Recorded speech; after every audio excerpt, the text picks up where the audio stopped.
Are you listening to Trading and Investing again? Just going to have a quick run through some of the index funds. So certainly for investing longer term, index funds are absolutely built for this. So if you're like me, a bit of a novice, you don't know the long-term sort of growth of any of these particular companies.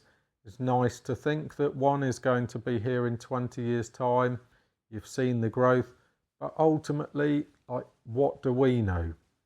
All we know is indices are made up of the biggest companies in each given country.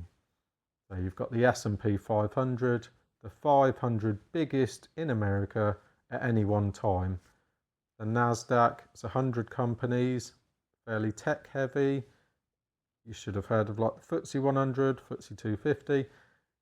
There's also a world index fund. Vanguard has a very good one, VWRL. It's got money in basically everything across the world. Very safe, steady products. So you're not expecting huge gains.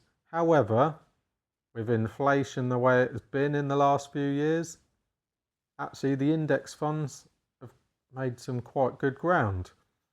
S&P 500 is fairly well known for an average of sort of around 8% gain each year. If you're investing long term, compound, if you're trickling money in all the time, it's making huge gains compared to just leaving it in a very, very low interest current account. It's basically a waste of time leaving it in your current account. Index funds are a fantastic way of just growing that money slowly but surely.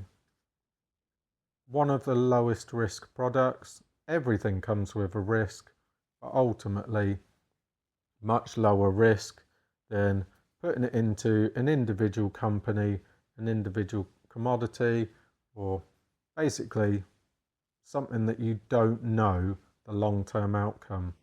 Look at any of these graphs.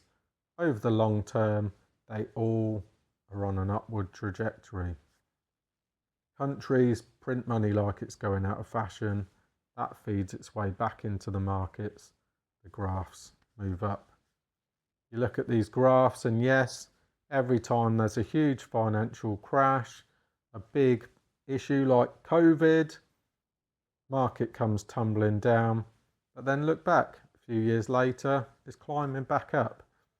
So, like I say, it's a very good product for investing over a longer period. Again, as we've talked about in other sort of podcasts, you could potentially use a trading platform to invest in these by using futures contracts.